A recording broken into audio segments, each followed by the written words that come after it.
সুপ্রিয় দর্শক, শুভ সন্ধ্যা। সবাইকে আমন্ত্রণ জানাচ্ছি আমি ডক্টর মলি।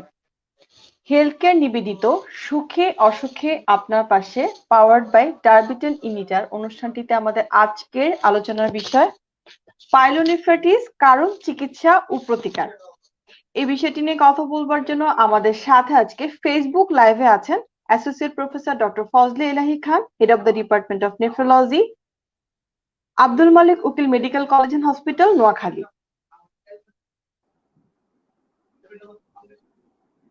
স্যার, শুভ আসসালামু সন্ধ্যা। আলাইকুম স্যার। ওয়ালাইকুম আসসালাম। স্যার, অনেক ধন্যবাদ আজকে আমাদের সাথে ফেসবুক লাইভে স্যার জয়েন করার জন্য।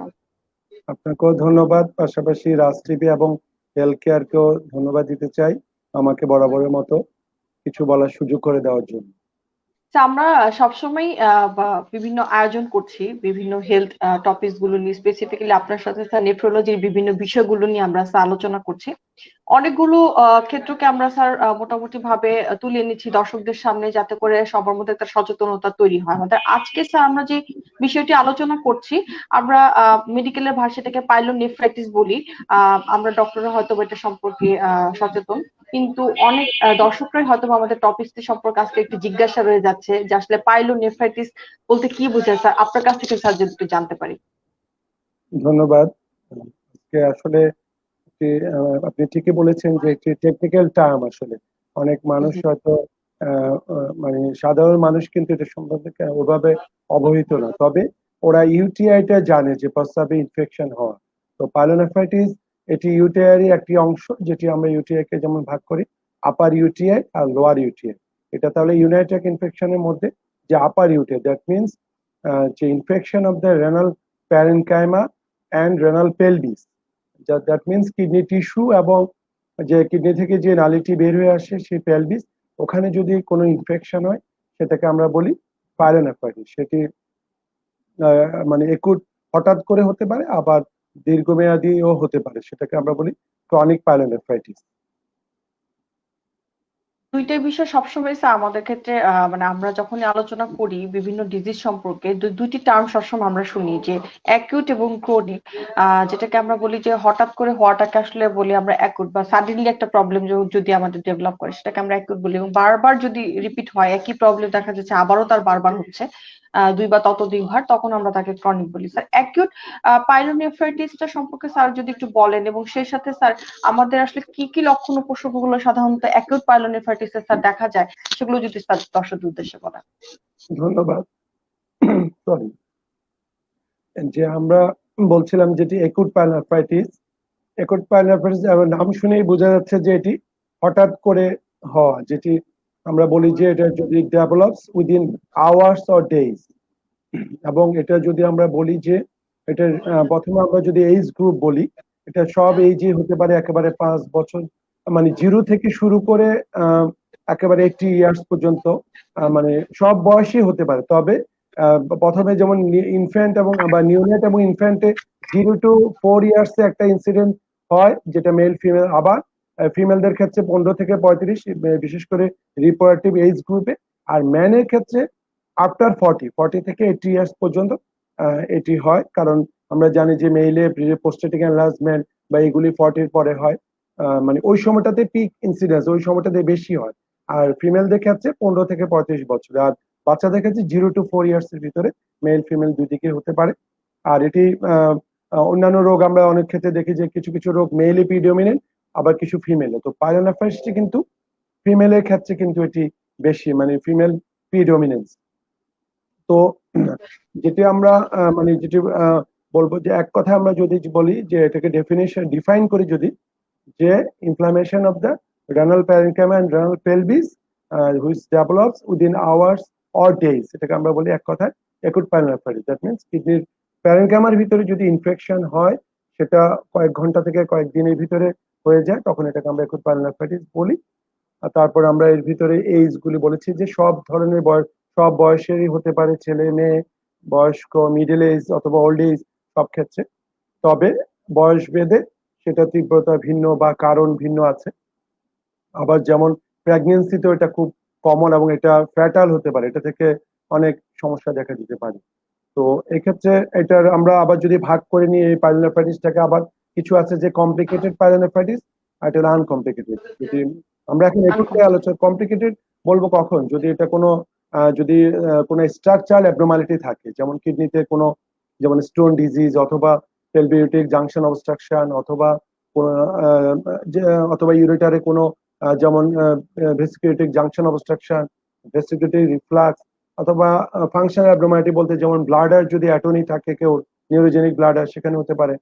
তারপরে ব্লাডারের আউটফ্লোতে যদি যেমন অবস্ট্রাকশন থাকে মেলদের ক্ষেত্রে স্ট্রিকচার ইউরেথ্রা, অথবা vinyl enlargement or malignant enlargement of the prostate, prostatic enlargement due to any cause, সেখান থেকে মানে যে কোনো any source of obstruction in the urinary tract, এটা যদি থাকে, তারপরে কোনো স্টোন ডিজিজ থাকে, কোনো টিউমার থাকে, আর এই ধরনের, তারপরে যদি কেউ সিস্টেমিক কিছু ডিজিজ থাকে যেমন ডায়াবেটিস মেলাইটাস, অথবা কেউ ইমিউনো কম্প্রোমাইজ থাকলে ওদের ক্ষেত্রে হতে পারে। আবার যদি কোনো মারাত্মক জীবাণু দিয়ে হয়, সেটাকেও আমরা বলি কমপ্লিকেটেড পাইলোনেফ্রাইটিস। কোমরবিড কোনো ফ্যাক্টর যদি থাকে, সাথে যদি ডায়াবেটিস থাকে বা আদার্স কোনো অ্যাসোসিয়েটেড ফ্যাক্টর থাকে, তাহলে সেটা আরো বেশি অ্যাগ্রিগেটিং হয়, মানে আরো বেশি এটা ঝুঁকিপূর্ণ হয়ে যায়। তো আপনি মাঝখানে একটি কথা বলছিলেন যে প্রেগন্যান্সিতে অনেক সময় দেখা যাচ্ছে যে অ্যাকিউট পাইলোনেফ্রাইটিসের একটি চান্সেস থাকে, এবং প্রেগন্যান্সি যেহেতু একটি সেনসিটিভ পিরিয়ড, সবার জন্য একটি ইমোশনাল স্টেজ, এই বিষয়টিতে দেখা যাচ্ছে যে বিভিন্ন ধরনের ডক্টর শরণাপন্ন হওয়ার সময় রোগীর অনেক সময় ভয় পায়, বা দেখা যাচ্ছে গাইনোকোলজিস্টরাই এই ট্রিটমেন্টটি সাধারণত দিয়ে থাকেন।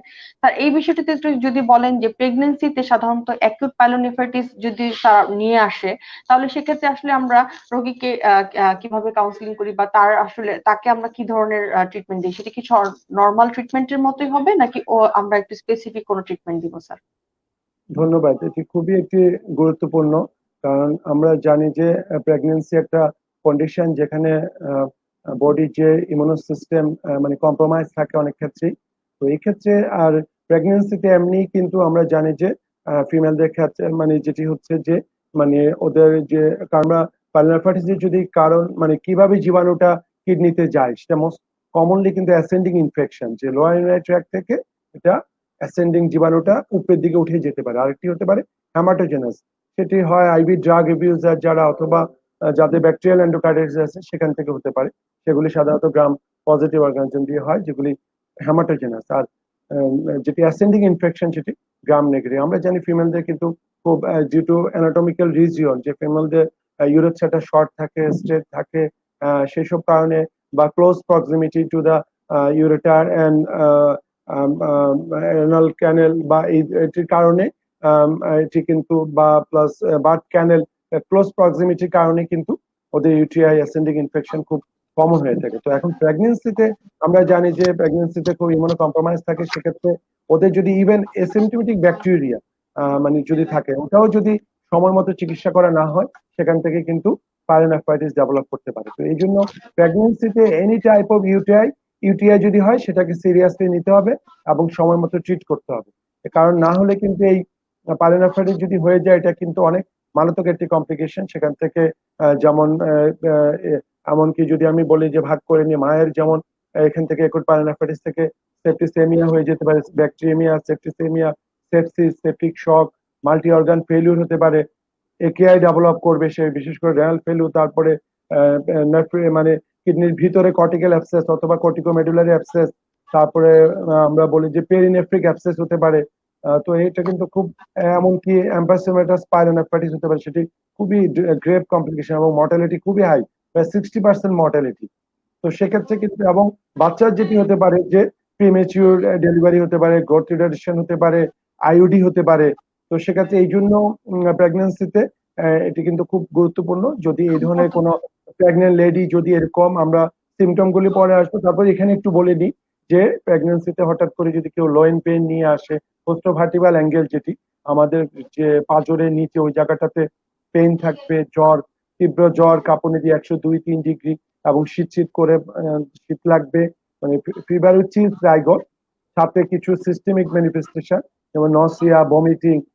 তারপরে যেটি হতে পারে, আমরা যদি এক্সামিনেশন করি কোস্টোভার্টিবাল অ্যাঙ্গেলে টেন্ডারনেস পাওয়া যাবে, ওখানে চাপ দিলে ব্যথা বলবে, তখনই আমাদেরকে কিন্তু ইমিডিয়েট অ্যাটেনশন দিতে হবে বা মাথায় রাখতে হবে।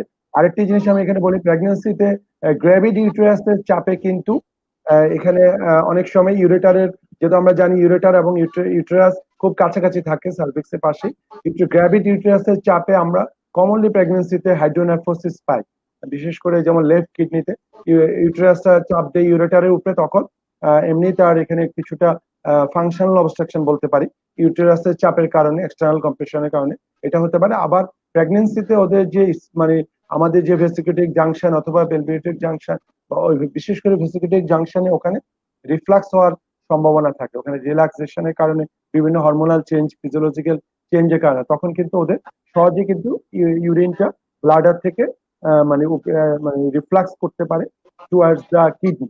তো এই কারণে ওদের কিন্তু মানে এই আপার ইউটিআই, বিশেষ করে লোয়ার ইউটিআই তো হয়, এই আপার লোয়ার ইউটিআইটা যদি উপরের দিকে উঠে যায়, জীবাণুগুলি অ্যাসেন্ডিং ভাবে মানে ইউরেটার দিয়ে উপরে কিডনির দিকে চলে আসে, তখন এটা upper united infection, that means acute pyelonephritis develop করতে পারে। তো সেই জন্য এটি কিন্তু খুব ইম্পর্টেন্ট যে প্রেগনেন্সিতে এটা খুবই একটি গ্রেভ কমপ্লিকেশন। তো আমরা আবার আমাদের আবার আগের আলোচনায় ফিরে যাই। আমরা যেহেতু এতক্ষণ প্রেগনেন্সিতে স্পেশাল কন্ডিশন নিয়ে বললাম, এটি স্পেশাল ফিজিওলজিক্যাল কন্ডিশন, বেসিক্যালি আসলে প্যাথোলজিক্যাল না, বাট প্যাথোলজিক্যাল যে কন্ডিশন গুলো স্যার তৈরি হয় অ্যাকুট পাইলোনেফ্রাইটিস বা যদি ক্রনিক বলি, তাহলে স্যার লক্ষণ উপসর্গ সাধারণত কি নিয়ে রোগী ফেস করে, বা আপনারা হয়তো বা কি দেখে আইডিয়া করে ফেলতে পারেন যে না রোগীটির এখানে পাইলোনেফ্রাইটিস একটি চান্সেস থাকতে পারে, সেই লক্ষণ উপসর্গ গুলো যেটা একটু বলেন। ধন্যবাদ। তো লক্ষণ উপসর্গ কিন্তু বয়স ভেদে কিন্তু ডিফার করে। এখানে খুব এটা ইম্পর্টেন্ট যে যেমন বাচ্চাদের ক্ষেত্রে 0 to 4 ইনফেন্ট বা নিউনেটদের ক্ষেত্রে, plus old age, extreme of age, এক কথায় বলতে গেলে একদম ছোট বাচ্চাদের আর বয়স্কদের, ওদের ক্ষেত্রে কিন্তু তেমন কোনো লক্ষণ নাও থাকতে পারে, এসিমটমেটিক। যেমন বাচ্চাদের ক্ষেত্রে ফেলিউর টু থ্রাইভ, বাচ্চা চুপচাপ হয়ে যাওয়া, ফিডিং ডিফিকাল্টি, কিছু খাবে না, খাওয়া দাওয়া বন্ধ হয়ে যাবে, চুপচাপ হয়ে যাওয়া, তারপরে ভমিটিং, কন্টিনিউ ভমিটিং, ক্রাইং, তারপরে জ্বর থাকবে। বাচ্চাদের ক্ষেত্রে টিপিক্যাল পিকচার থাকে না, যেহেতু বাচ্চারা বলতেও পারে না, আর এই ক্ষেত্রে তখন মায়েদের খেয়াল রাখতে হবে যে কেন এরকম হয়ে যাচ্ছে হঠাৎ করে। আর এক্সট্রিম অফ এজ, যে ওল্ড এজে যেটি হয় সেখানেও কিন্তু ওল্ড এজে যেটি হবে, এই যে খাওয়া দাওয়া রুচি নেই, অ্যানোরেক্সিয়া থাকবে, ফিভার থাকতে পারে, অনেক সময় এখানে এত হাই গ্রেড ফিভার থাকে না, লো গ্রেড ফিভার থাকতে পারে।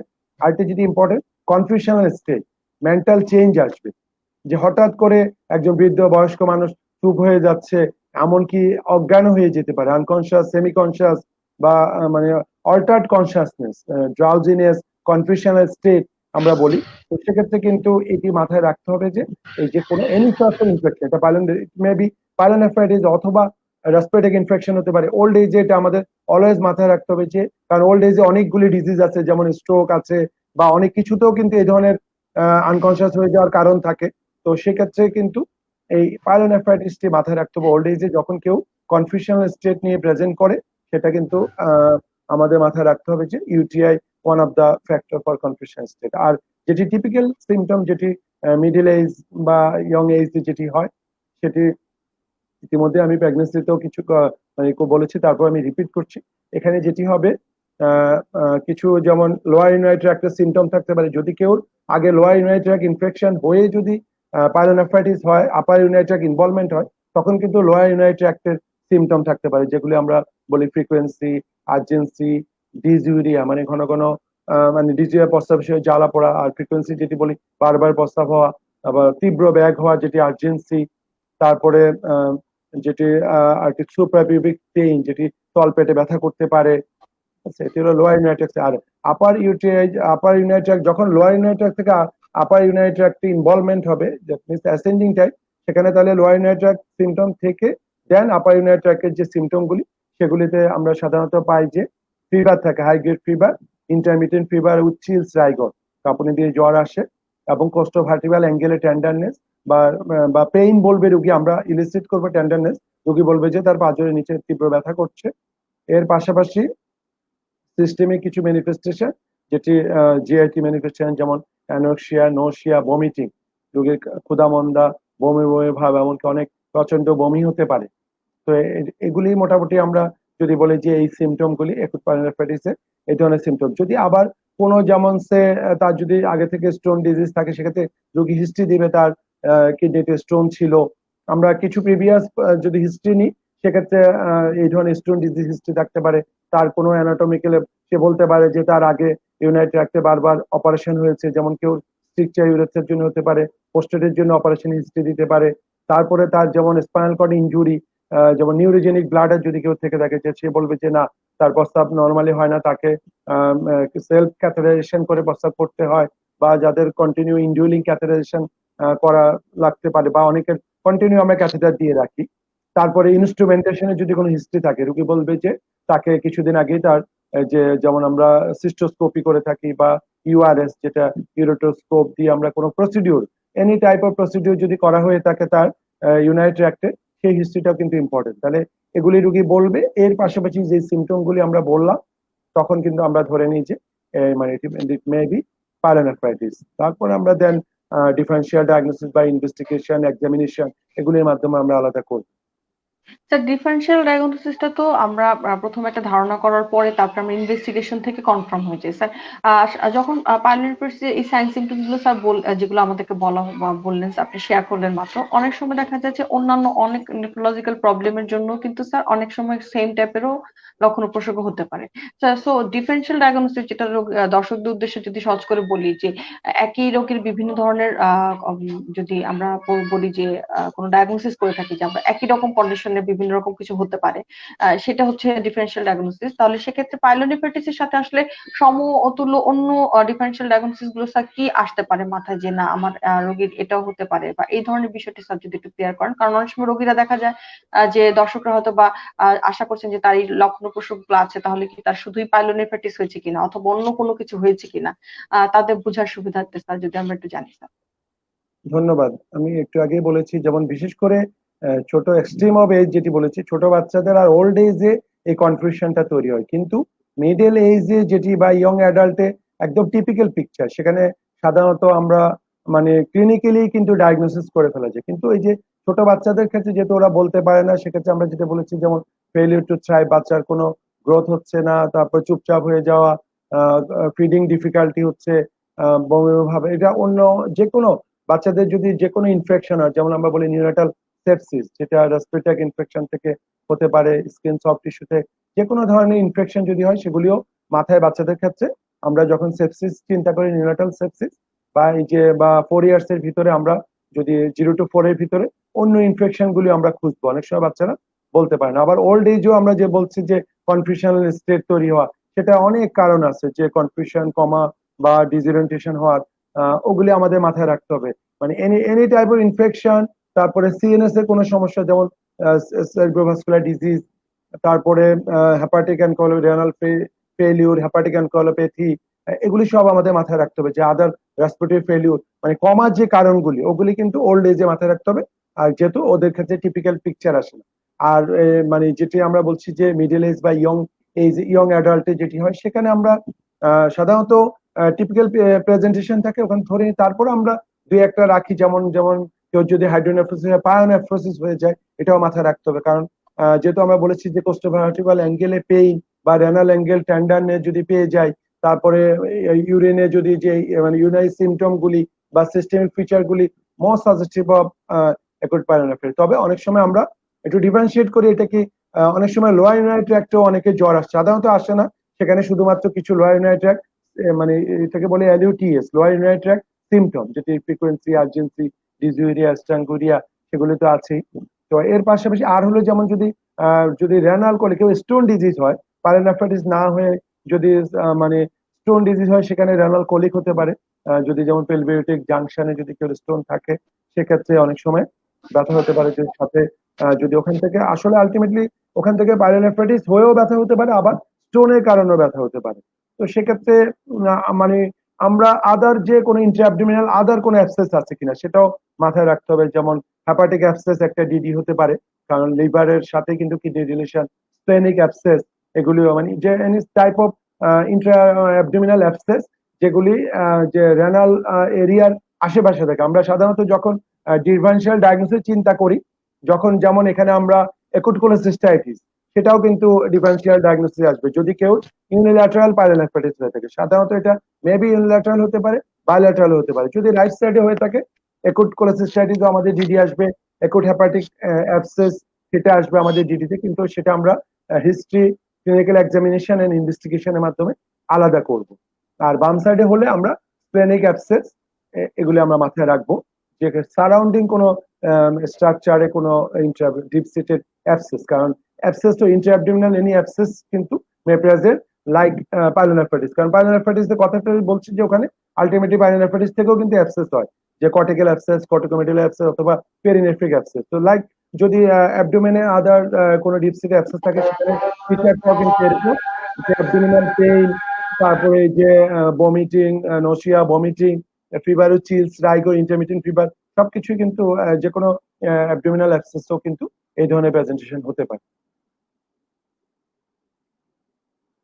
একটু প্রশ্ন করতে চাচ্ছিলাম, যেহেতু পাইলোনেফ্রাইটিস অনেক কিছু আমরা জানতে পারলাম স্যার, ইনভেস্টিগেশনে কিছু স্যার উঠে এসেছে, তারপরেও স্যার এরকম কি কোনো কনফার্মেটরি ডায়াগনোসিস আছে কিনা, যে যেটা সাধারণত পরীক্ষা করলেই আমরা বুঝে যেতে পারি যে না, রোগীর পাইলোনেফ্রাইটিসের সমস্যাটি আসলে এখানে বোঝা যাচ্ছে অধিকতর ভাবে, সেই স্পেসিফিক স্যার আমাদের পরীক্ষাটি কি? ধন্যবাদ। আমি এতক্ষণ আমরা হিস্ট্রি এবং ক্লিনিক্যাল এক্সামিনেশনের কথা বা বলেছি, এগুলি যে সিমটম দিয়ে আমরা ধরতে পারবো।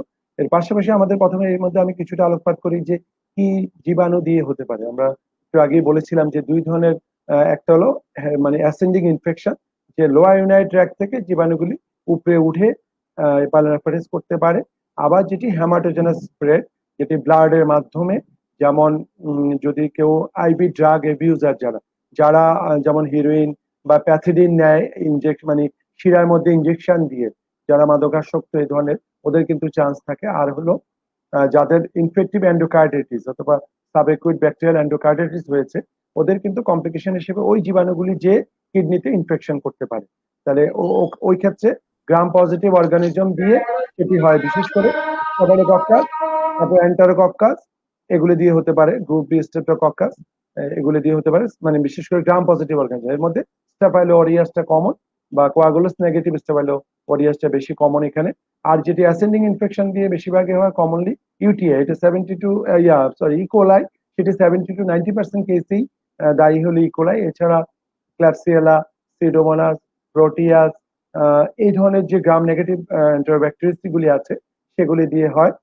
তো এর তো সেক্ষেত্রে আমাদের যে ইয়াতে রাখতে হবে যে আমরা এই যে যেহেতু হ্যামাটোজেনাস স্প্রেড প্লাস অ্যাসেন্ডিং ইনফেকশন, তো সেক্ষেত্রে আমরা যদি মানে ইনভেস্টিগেশন গুলিতে আসি, আমরা প্রথমেই কিন্তু একটি রুটিন যদি আমরা ভাগ করি, কিছু স্পেসিফিক বলার আগে আমি রুটিন ইনভেস্টিগেশন যেটি সিবিসি করলে, আমরা এটা যদি কমপ্লিট ব্লাড কাউন্ট করি বা করলে আমরা সেখানে পাবো যে নিউট্রোফিলিক লিউকোসাইটোসিস ইএসআর হাই থাকবে। আর তারপরে আমরা একটি ইউরিনারি যদি করি, তবে এখানে ইউরিনে আমরা ক্লিন ক্যাচ ইউরিন করতে হবে যখন আমরা কালচারে পাঠাবো। তো সেক্ষেত্রে ইউরিনটা আমরা কালেকশন করতে পারি, clean catch mid stream urine নিতে পারি, তারপর সুপারভিউ পাংচার করে নিতে পারি, অথবা ক্যাথেটার থেকে নিতে পারি। ইউরিন কালেকশন করে আমরা ইউরিনকে তাহলে ইউরিন আরইমি করবো, দেন পাশাপাশি আমরা ইউরিনকে কালচারের জন্য পাঠিয়ে দিব। তো ইউরিন আরই করলে আমরা সেখানে পাবো ইউরিনে পাসসেল পাবো, প্ল্যান্টি পাসসেল, সাথে কিছু অ্যালবুমিন থাকতে পারে, ইভেন অনেক সময় হামাচুরিয়া থাকতে পারে, আরবিসি আমরা পেতে পারি। ঠিক আছে। আর যখন ইউরিন কালচার করব সেখানে কিন্তু আমাদেরকে কালচার সাজেস্ট করবে যে এখানে কি ধরনের অর্গানিজম দিয়ে হয়েছে। আর তারপরে আমরা আরেকটি যেটি আমরা আরেকটি করি, যেমন ব্লাড কালচার, ব্লাডও আমরা সিবিসির পাশাপাশি আমরা ব্লাড কিন্তু কালচারের জন্য পাঠিয়ে দিই অ্যান্টিবায়োটিক শুরু করার আগে ব্লাড কালচার করলে, কারণ আমরা জানি যে সিস্টেমিক ইনফেকশন হয়, সেক্ষেত্রে ব্লাডও আমরা ওই জীবাণুটি পাবো। যদি ইউরিনও একই জীবাণু পাই ইউরিন কালচারে প্লাস ব্লাড কালচারে, তাহলে আমাদের জন্য আরো ডায়াগনোসিসে সুবিধা হয়। তো তারপরে আমরা যেটি করব, সিরাম ক্রিয়েটিনিন দেখবো আমরা যে রেনাল ফাংশন অল্টারেশন হয়েছে কিনা, কারণ এখানে কমনলি কিন্তু যদি বায়োলেটারাল ইনভলভমেন্ট হয় রেনাল ফেলিউর ডেভেলপ করতে পারে, একেআই ডেভেলপ করতে পারে। সেজন্য আমরা সিরাম ক্রিয়েটিনিন দেখবো, ব্লাড ইউরিয়া নাইট্রোজেন দেখবো, যে রেনাল ফেলিউর হয় ব্লাড ইউরিয়া লেভেল বেড়ে যাবে। আবার ভমিটিং হয়ে যদি কেউ হাইড্রেশন মানে যে ডিহাইড্রেশন হয় সেখানেও urea level in proportionate to serum creatinine ইউরিয়াটা বেশি বেড়ে যাবে। তারপর আমরা সিরাম ইলেক্ট্রোলাইট করে দেখবো, কারণ এখানে ভমিটিং এর কারণে কিন্তু ইলেক্ট্রোলাইট ইমব্যালেন্স হতে পারে, হাইপোনাইট্রিমিয়া, তারপর হাইপোক্যালেমিয়া, এই ধরনের ইলেক্ট্রোলাইট ইমব্যালেন্স থাকতে পারে। সিরাম ইলেক্ট্রোলাইটটা খুব গুরুত্বপূর্ণ। তারপরে একটা আমরা র্যান্ডম ব্লাড সুগার করবো, কারণ আমরা আগেই বলেছি ডায়াবেটিক পেশেন্ট আর মোর প্রন টু পাইলোনেফ্রাইটিস, ওদের ক্ষেত্রেই কিন্তু এটি কমনলি হয়। তো সেজন্য আমরা একটা আরবিএস করব। তারপর আমরা একটা প্লেন এক্সরে কেওবি করব। কেওবি এক্সরে করলে সেখান থেকে আমরা, যেমন যদি কেউ স্টোন ডিজিজ থাকে কোনো ইউনারি ট্র্যাক্টে, সেটা আমরা আমাদের প্লেন এক্সরেতে চলে আসবে। আবার আমরা যেটি বলেছিলাম এম্পাইসিমাটাস পাইলোনেফ্রাইটিস, সেখানেও কিন্তু এক্সেটে কিডনি রেনাল এরিয়াতে কতগুলি গ্যাস শ্যাডো পাওয়া যাবে, কারণ গ্যাস প্রডিউসিং যে অর্গানিজম দিয়ে ওটা হয় এম্পাইসিমাটাস পাইলোনেফ্রাইটিস, সেখানে এম্পাইসিমা তৈরি হয় কিডনির চারিদিকে, এবং সেটা এক্সরে করলে ওখানে আমরা অনেকগুলি বাবেল পাবো এবং কিছু গ্যাস শ্যাডো পাবো ওই কিডনির এরিয়াতে। এটি বিশেষ করে ডায়াবেটিস মেলাইটিস পেশেন্টদের এটি হয়ে থাকে। তো প্লেন এক্সরে আমাদেরকে কিছুটা গাইড করবে। দেন আমরা একটা আল্ট্রাসাউন্ড করবো। আল্ট্রাসাউন্ড কিন্তু আমাদেরকে অনেক কিছুই গাইড করবে, যেমন অ্যাকুট পাইলোনেফ্রাইটিসে কিডনির সাইজ বড় হয়ে যাবে, কিডনিটা সোয়েলেন থাকবে, যদি ওখানে কোনো কর্টিক্যাল অ্যাবসেস অথবা কর্টিকোমেডুলারি অ্যাবসেস অথবা পেরিনেফ্রিক অ্যাবসেস থাকে সেটাও বলে দিবে। তারপরে যদি কোনো মানে যেটি বলবো যে মানে মানে যেটি contributing factor like stone disease যদি থাকে, যদি স্টোন থাকে সেটাও আল্ট্রাসাউন্ড বলে দিবে, কোনো অবস্ট্রাকশন আছে কিনা সেটাও বলে দিবে। তারপরে আমরা যেমন আল্ট্রাসাউন্ডে যদি আমরা পিভিআর দেখি, পোস্ট বর্ডার রেসিডিউল, দেখা গেলো যে মানে ব্লাডের আউটফ্লো অবস্ট্রাকশন থাকলে সেখানে আমরা পাবো আমরা সেক্ষেত্রে পিভিআর বেশি থাকবে, পোস্টেটিক এনলার্জমেন্ট আছে কিনা মেইলের ক্ষেত্রে ওল্ড এজে সেটাও বলে দিবে। আল্ট্রাসাউন্ড কিন্তু অনেক কিছু আমাদেরকে গাইড করবে, অনেক কিছু স্যার ব্লাডারের ইন্ডিকেট। ইভেন ভেসিকুলারি রিফ্লাক্স এর কথাও কিন্তু অনেক ক্ষেত্রে বলতে পারে আল্ট্রাসাউন্ডে। তারপরে আমরা যেটি আছে আমাদের সিটি স্ক্যান, সিটি স্ক্যান খুব ইম্পর্টেন্ট। সিটি স্ক্যানও আমাদেরকে ডেফিনেটলি বলে দিবে যে কিডনির কি কন্ডিশন বা নেফ্রাইটিসের যে সোয়েলেন হয়ে যাওয়া, তারপর কোনো কর্টিক্যাল অ্যাবসেস বা কর্টিকোমেডুলারি অ্যাবসেস, এভরিথিং কিন্তু সিটি স্ক্যান। এবং সাথে সাথে ইটিওলজিক্যাল ফ্যাক্টর, একটা হলো পাইলোনেফ্রাইটিস ডায়াগনোসিসও আমাদেরকে সিটি স্ক্যান বলে দিবে, গাইড করবে, as well as side by side আমাদেরকে ইটিওলজিক্যাল ফ্যাক্টর যে স্টোন ডিজিজ মানে সাথে কোনো স্ট্রাকচারাল অ্যাবনর্মালিটি আছে কিনা বা অ্যানাটমিক্যাল অ্যাবনর্মালিটি আছে কিনা সেগুলিও বলবে। তারপরে এমআরআই, এই যে ইমেজিং এর ভিতরে এমআরআইও কিন্তু খুব চমৎকার এটার জন্য লাগে আমাদের। আর কিছু কিছু ক্ষেত্রে সেটা হলো যদি মানে সেটা একুট কন্ডিশন সাবসাইড করলে আমরা যেমন বাচ্চাদের ক্ষেত্রে ভেসিকুলারি রিফ্লাক্স আছে কিনা সেটা একুট পাইলোনেফ্রাইটিস সাবসাইড করে ডায়াগনোসিসের জন্য না, মানে ইনিশিয়ালি আমরা একুট সেটিং এটা করি না, পরবর্তীতে আমরা আরজিএমসিও করি, সেটি রেট্রোগ্রেড ইউরোথ্রোগ্রাম এবং মিচুরেটিং সিস্টো ইউরোথ্রোগ্রাম অথবা ভয়েডিং সিস্টো ইউরোথ্রোগ্রাম। ওটা করলে আমরা বুঝতে পারি যে ভেসিকুলারি রিফ্লাক্স আছে কিনা, ব্লাডার থেকে ইউরিনটা উপরের দিকে উঠে যাচ্ছে কিনা সেটা আমরা বুঝতে পারবো। তো আর মোটামুটি এগুলি আমাদের যে ইনভেস্টিগেশন। আর যেটি স্পেসিফিক কিন্তু আমি যদি বলি মানে আসলে এটা কতগুলি সামগ্রিক বিষয়। একটা ইউরিন, আমি বলবো যে ইউরিন আরিয়ান কালচার সেন্সিটিভিটি খুব important, as well age blood culture খুব ইম্পর্টেন্ট। মানে আমরা CBC and with along with blood culture এটা খুব ইম্পর্টেন্ট। আর একটা আল্ট্রাসাউন্ড, এই কয়েকটা ইনভেস্টিগেশন ধরে। তবে যদি কোনো কোনো ক্ষেত্রে আমাদের কারণ অনুসন্ধানের জন্য কিন্তু আমার সিটি স্ক্যান, এমআরআই হতে শুরু করে যেটি বলেছি আরজিএমসিউ বা এগুলি করা লাগতে পারে। কিন্তু মানে পাইলোনেফ্রাইটিস আসলে ক্লিনিক্যাল ডায়াগনোসিস আর পাশে কিছু সাপোর্টিং ইনভেস্টিগেশন হলে আমরা কিন্তু এটি ধরতে পারবো। Thank you sir. স্যার আমরা যেহেতু অনেকক্ষণ আলোচনা করলাম যে আসলে পুরোপুরি ভাবে মোটামুটি আমরা অনেক কিছুই স্যার একটা পিকচারে নিয়ে আসতে পেরেছি যে আসলে পাইলোনেফ্রাইটিস কাকে বলছে, মানে কিভাবে হচ্ছে, কি ব্যাকটেরিয়া গুলো দিয়ে হচ্ছে। আসলে পাইলোনেফ্রাইটিস এর টার্মটা আমরা প্রথমে যখন ইউজ করি যখন কোন রকমের ব্যাকটেরিয়া দিয়ে সেটাতে কোন ধরনের ইনফেকশন হয়, ব্যাকটেরিয়াল ইনফেকশন বেসিক্যালি, সেগুলো আসলে কি ব্যাকটেরিয়া দিয়ে হচ্ছে, কিভাবে হচ্ছে, কোন কোন পার্ট গুলোতে হচ্ছে, মোটামুটি আমরা সব একটা পিকচার নিয়ে আসলাম। আমরা যদি স্যার এখন চিকিৎসা পর্যায়ে যাই যে আসলে পাইলোনেফ্রাইটিসটা যখন আমরা ডায়াগনোসিস করেছি অ্যাকিউট বা ক্রনিক, বা আমরা যদি বলি সিমটোমেটিক অ্যাসিমটোমেটিক অথবা কমপ্লিকেটেড আনকমপ্লিকেটেড, তা আমাদেরকে যদি একটু স্বাভাবিকভাবে কিভাবে ট্রিটমেন্টটা আসলে করতে হয় বা আমরা করে থাকি সেটা যদি একটু আমাদের সাথে শেয়ার। ধন্যবাদ। তবে এর ভিতরে আমি একটু ক্রনিক পাইলোনেফ্রাইটিস নিয়ে একটু মানে ব্রিফ একটু আলোকপাত করে নিই, যেহেতু এটা আমরা যেহেতু আমাদের আজকে টপিক কিন্তু পাইলোনেফ্রাইটিস, যেহেতু একুট আমরা একুটটা নিয়ে বেশি আলোচনা করেছি, কারণ একুটটাই কিন্তু খারাপ, ক্রনিকটাও খারাপ, কিন্তু একুটটা কিন্তু হঠাৎ করে রুগী খারাপ হয়ে যেতে পারে। তো এই জন্য আমরা যেটি মানে বিশেষ করে এই জন্য একুটটা নিয়ে প্রথমে বেশি আলোচনা করেছি। তো ক্রনিক স্বাভাবিক, এটা এটা নামই ডিনোট করছে, যেটা আপনিও বলেছেন যে অনেকদিন ধরে যদি কেউ থাকে, বারবার যদি হয়, সেটাকে আমরা বলি যে ক্রনিক পাইলোনেফ্রাইটিস। এবং সেটি বিশেষ করে বাচ্চাদের ক্ষেত্রে খুব কমন।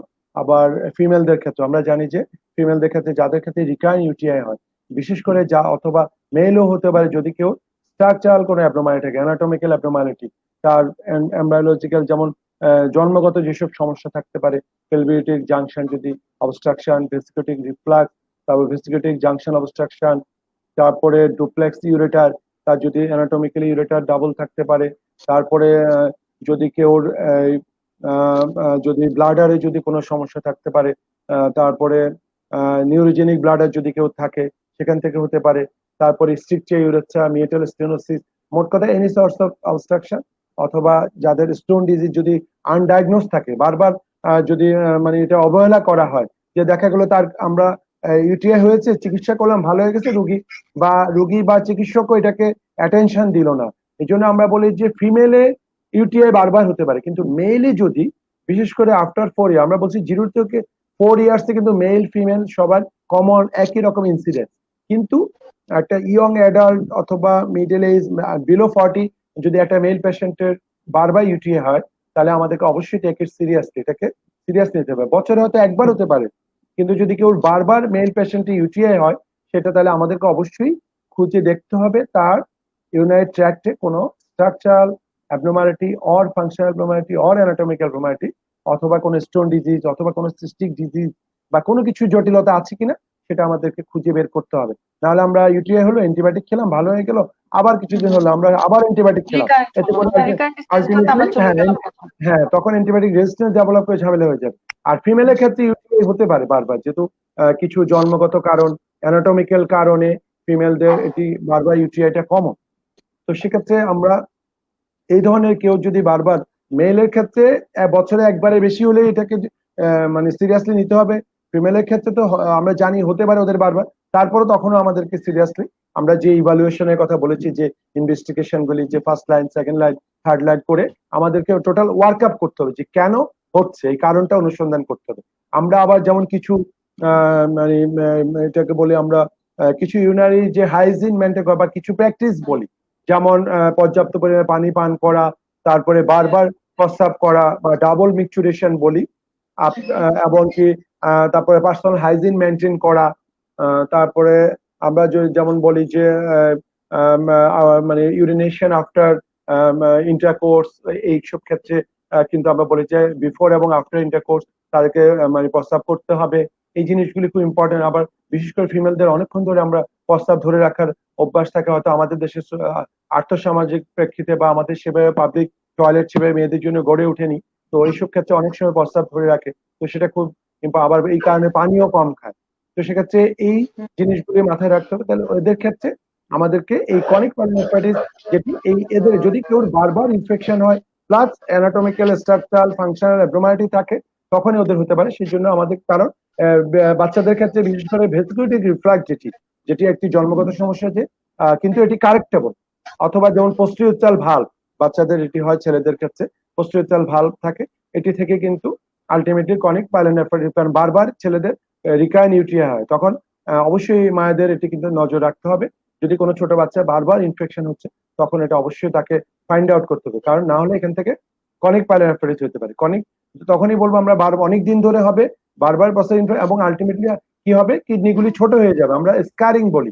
আমরা যখন একটা আল্ট্রাসাউন্ড করবো, দেখবো যে কিডনির মধ্যে বিভিন্ন জায়গায় দাগ পড়ে গেছে, সেক্ষেত্রে আমরা তখন ধারণা করে যে, এবং এটা থেকে ultimately chronic renal failure develop করতে পারে, সিকিডি, এমনকি ইএসআরডির একটা অন্যতম কারণ কিন্তু ক্রনিক পাইলোনেফ্রাইটিস। এবং এক্ষেত্রে আমরা অনেক সময় নিউক্লিয়ার ইমেজিং এর হেল্প নিই। সেক্ষেত্রে আমরা যেটি বলি ডিএমএসএ স্ক্যান, এক ধরনের নিউক্লিয়ার ইমেজিং, যেটার মাধ্যমে আমরা কিডনির যে কর্টেক্সটা মানে এলোমেলো হয়ে যাবে, মানে কর্টিক্যাল সারফেসটা স্মুথ থাকবে না, সেখানে স্কারিং থাকবে, কর্টিক্যাল স্কারিং বলি।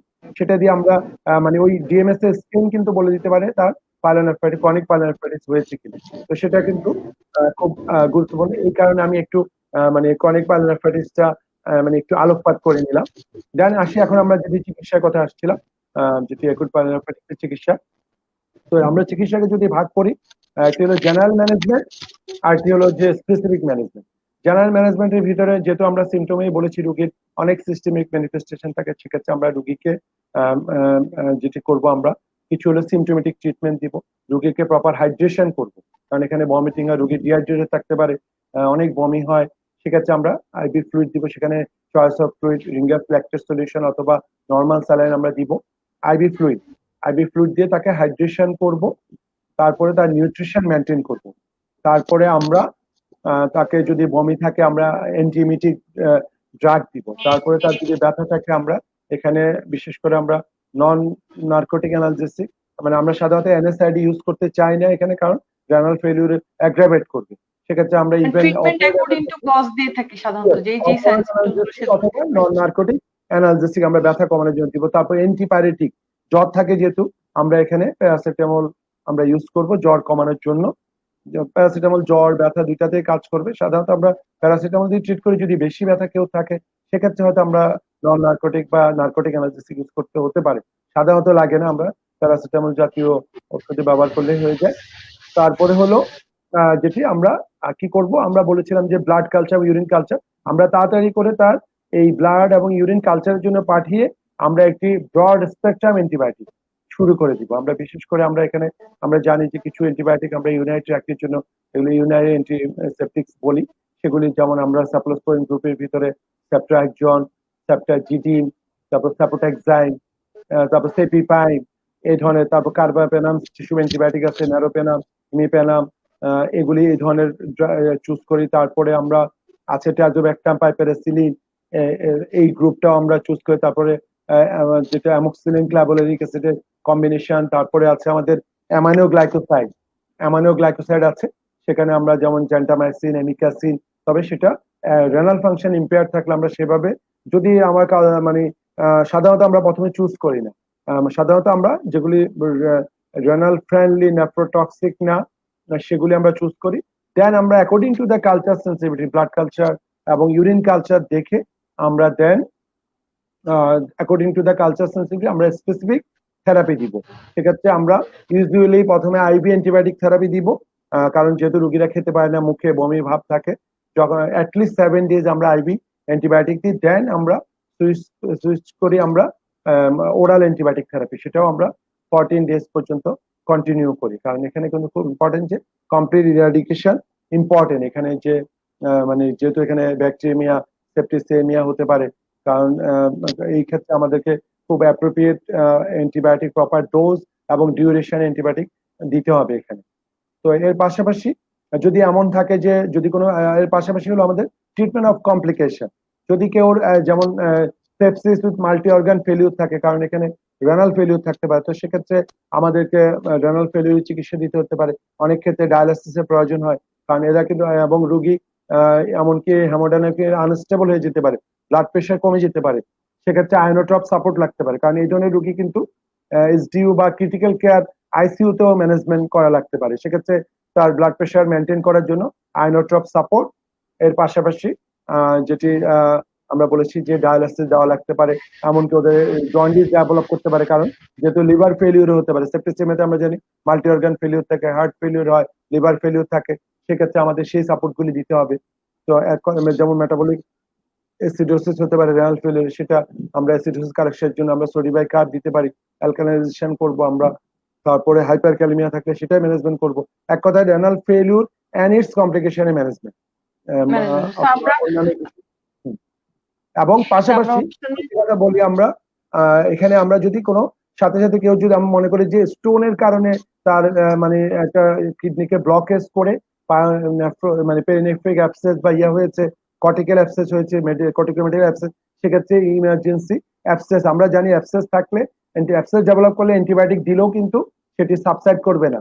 সেক্ষেত্রে আমাদেরকে ইমিডিয়েট মানে ল্যাপ্রোস্কোপিক্যাল অথবা মানে পারকিউটেনাস নেফ্রোস্টোমি করে অথবা ওপেন মানে ল্যাপারোটমি করে আমাদেরকে অ্যাবসেস ড্রেনেজ করতে হবে। পেরিনেফ্রিক অনেক সময় নেফ্রোক্টমিও করা লাগতে পারে যদি খুব খারাপ অ্যাবসেস হয় পেরিনেফ্রিক অ্যাবসেসে, সেক্ষেত্রে রোগীর লাইফ সেভ করার জন্য আমাদেরকে নেফ্রোক্টমি করা লাগতে পারে। এটা খুব গুরুত্বপূর্ণ, কারণ এই ধরনের মানে যদি অ্যাবসেস ডেভেলপ করে যায় সেক্ষেত্রে অ্যান্টিবায়োটিক দিয়ে তেমন কোনো লাভ হবে না, কারণ অর্থাৎ সাময়িক কমবে কিন্তু আবার বেড়ে যাবে। তো সেই জন্য খুব গুরুত্বপূর্ণ।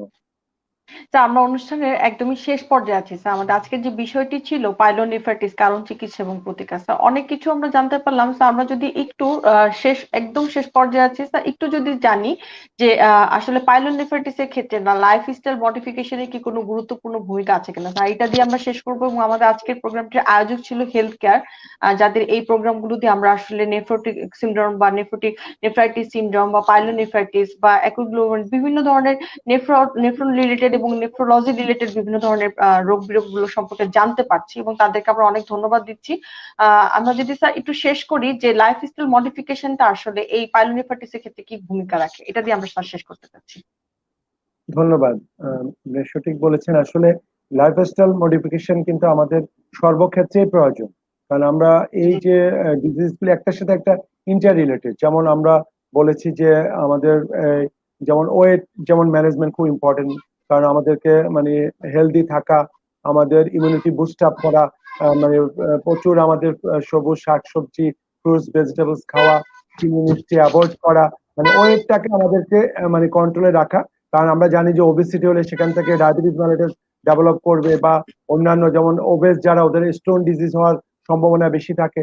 তো সেক্ষেত্রে আমাদেরকে কিন্তু মানে আইডিয়াল যে বডি ওয়েট আমাদের এজ এবং হাইট অনুযায়ী আমাদের যে বডি ওয়েটটা থাকা উচিত সেটি মেনটেন করা, কায়িক পরিশ্রম করা, তারপরে পর্যাপ্ত পানি পান করা, সুষম খাদ্য ব্যালেন্স ডায়েট গ্রহণ করা, তারপরে এই যে আমরা যেটি বলছি যে ইউরিনারি যে হ্যাবিট গুলি, মিকচুরেশন হ্যাবিট গুলি, যে আমরা অনেকক্ষণ ধরে আমরা দেখা গেলো যে অনেক সময় মানে আমাদের যে স্মার্ট যে গ্যাজেট গুলি নিয়ে বসে থাকি সারাক্ষণ, হয়তো দেখা গেলো যে প্রস্রাবের ব্যাগ হচ্ছে, আমরা প্রস্রাব না করে আটকিয়ে রাখছি।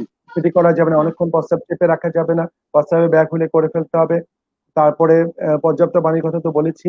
তারপরে যত্রতত্র যে বিভিন্ন মানে অ্যান্টিবায়োটিক, যেটি আমরা কিছু হলেই অ্যান্টিবায়োটিক না খাওয়া, এটা খুব ইম্পর্টেন্ট। তারপরে স্মোকিং, অ্যালকোহল, এইসব জিনিসগুলো লিমিটেশন করতে হবে, যেগুলি risk factor for other disease. সেটা কিন্তু পাইলোনেফ্রাইটিসের জন্য কিন্তু যদি এই ধরনের কেউ, যেমন আইভি ড্রাগ ইউজারের কথা আমরা বলেছি, যারা মাদকাসক্ত আইভি ড্রাগ ইউজ করে ওদের ক্ষেত্রে সেটি অবশ্যই বন্ধ করতে হবে, কারণ এটা কিন্তু grave complication. IV drug use থেকে ইনফেক্টিভ এন্ডোকার্ডিস, পাইলোনেফ্রাইটিস হতে শুরু করে অনেক ধরনের কমপ্লিকেশন হতে পারে। তো সেক্ষেত্রে আমি বলবো একটি নিয়ন্ত্রিত সুস্থ জীবনযাপন করা, সুষম খাবার গ্রহণ করা, পর্যাপ্ত পানি পান করা, এবং আমাদের এই সাথে এটাকে অবহেলা না করা। সাথে সাথে এই ধরনের কোনো লক্ষণ দেখা গেলে নিকটস্থ একজন ডাক্তারের শরণাপন্ন হয়, একজন গ্র্যাজুয়েট ডাক্তারের শরণাপন্ন হয়ে চিকিৎসা নেওয়া, এবং সময় মতো কারণ না হলে এটিকে হালকাভাবে নিলে এখান থেকে কিন্তু পরবর্তীতে কিন্তু এমনকি জীবন, কারণ একুট পাইলোনেফ্রাইটিস এত খারাপ রোগ, সেখান থেকে কিন্তু আমাদের জীবনহানি হতে পারে। আমি বলেছি যে যদি কেউ অ্যাবসেস হয়ে যায়, বিশেষ করে যদি তখন কিন্তু পেরিনেফ্রিক অ্যাবসেস বা রেনাল অ্যাবসেস যদি ডেভেলপ করে, অনেক সেখান থেকে কিছু কিন্তু খুব খারাপ কমপ্লিকেশন হতে, অনেক ধরনের কমপ্লিকেশন হতে পারে। স্যার। অনেক অনেক ধন্যবাদ আজকে আমাদের অনুষ্ঠানে লাইভে জয়েন করার জন্য। অনেক তথ্য স্যার আপনি শেয়ার করেছেন, আশা করি দর্শকদের অনেক উপকার হয়েছে। এবং আমাদের আজকের প্রোগ্রামের আয়োজক হেলথ কেয়ার ফার্মাসিউটিক্যালসকে আমরা ধন্যবাদ জানাচ্ছি আমাদের এই বিভিন্ন বিষয় সম্পর্কে জানার জন্য, আমাদেরকে সবসময় সাইন্টিফিক সাপোর্টটা দেওয়ার জন্য। স্যার অনেক ধন্যবাদ স্যার। আবারও দেখা হবে, আবারও কোনো একটা সাইন্টিফিক সেশন এবং অন্য কোনো একটি টপিক নিয়ে, যেখান থেকে আমরা স্যার অনেক ইনফরমেশন এবং অনেক জ্ঞান নিতে পারবো, যেটা দর্শকদের জন্য উপকারী বিষয় হবে স্যার। ধন্যবাদ আপনাকে, এবং সাথে ধন্যবাদ রাজ টিভি এবং হেলথ কেয়ারকে, এবং দর্শকদেরকেও অসংখ্য ধন্যবাদ ওনারা এতক্ষণ ধৈর্য ধরে আমাদের সাথে থাকার জন্য। শুভরাত্রি, সবাই ভালো থাকবেন।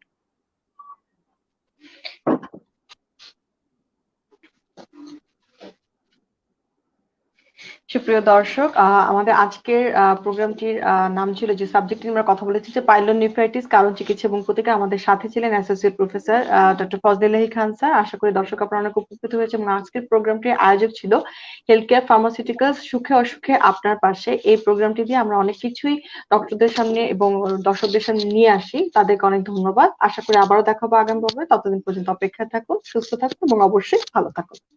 You are watching Raj TV, Jagorone, Bangladesh. Please subscribe our channel.